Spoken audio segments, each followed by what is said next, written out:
just something that, besides the obvious, that jumps out.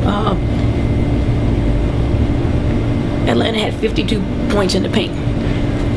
That takes care of every quarter. It takes care of that's offensive rebounds, that's dribble penetration, that's putbacks, that's easy post feeds, glaring.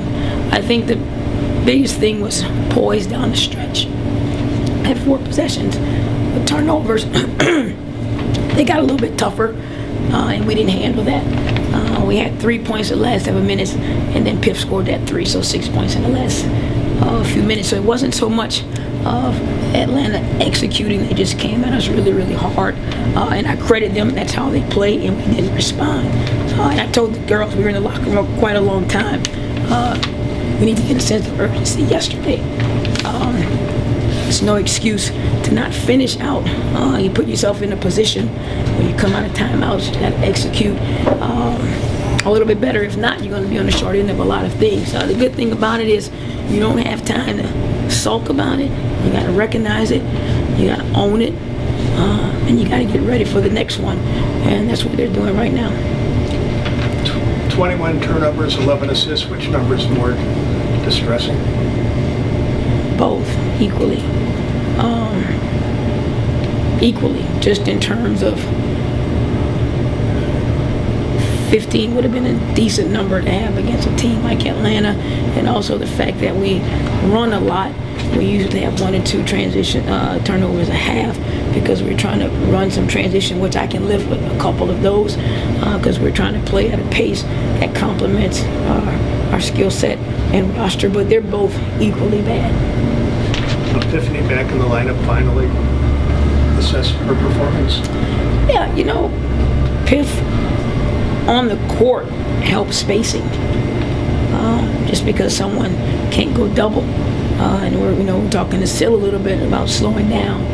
She get the ball, she want to go really, really fast. Some of that is, anxious and wanting to dominate.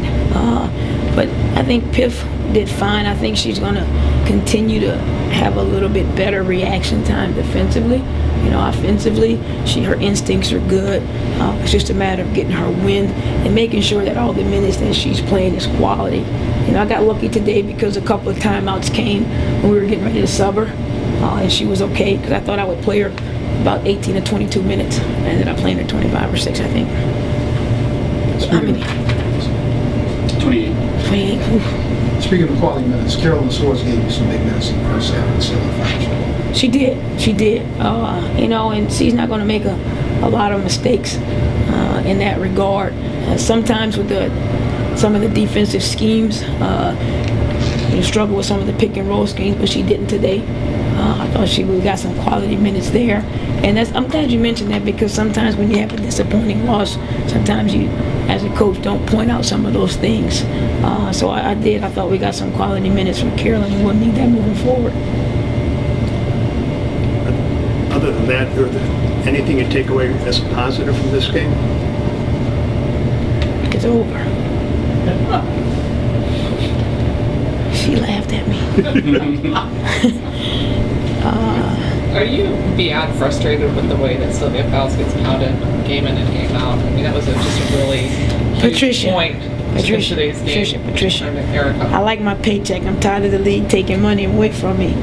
I'm not trying to go into anything, but I mean, that was really a big key in this game, the way her Can you Erica write about it for me?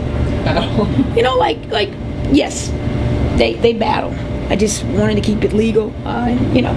It gets extremely frustrating when you don't get it on one end and then you get the touch foul on this end and there's not level of consistency, blah, blah, blah, blah, blah. That was not our issue tonight. That's just Sylvia's plight for life, I guess. And yes, it's extremely frustrating. Was it nice to, even though she got the tee, was it nice to see her kind of just step up and maybe just defend herself a little bit and get angry and maybe try to light a fire underneath herself? I don't like tees unless I'm getting them. I would have hoped that she would have gotten a warning. I would have hoped someone would have said, you know what, maybe I missed something to make this mild-mannered individual so irate. It looked like you were trying to get her out of the game before she got the technical. Yeah, because I mean, I just saw her on the other end, and I had somebody at the bench for her. I mean, I couldn't fathom that feeling. Sitting there watching it, but it's what you have to deal with and try to find a way to play through it, around it, above it, and kind of erase it. I always talk to Sil about this is where they can't foul you when you get an offensive rebound and a putback. So you try to take some of those little mental exercises to get her through that. You're strong enough, you're powerful enough, you're quick enough to get to the rim and get a rebound and a putback, and it can't collapse. So that's how you gotta help her there. What was your message to the team after the game? I'll have to leave that one in the locker room. They may share several messages. I'm sure they'll open their mouths and tell you, just in terms of ownership of our inability during crucial situations and evaluating why, from poise to toughness to whatever it is. And I put all those things in the room because different people have a different take on it. I don't mean in a bad way. Different people, maybe some people are afraid, some people are anxious, all those things. But until you own it and put it out there, you can't correct it. And I told him, I said, listen, coaches lose games and players win them. So that pressure's gone. Okay? The pressure is to recognize, and if you can't, we can help you.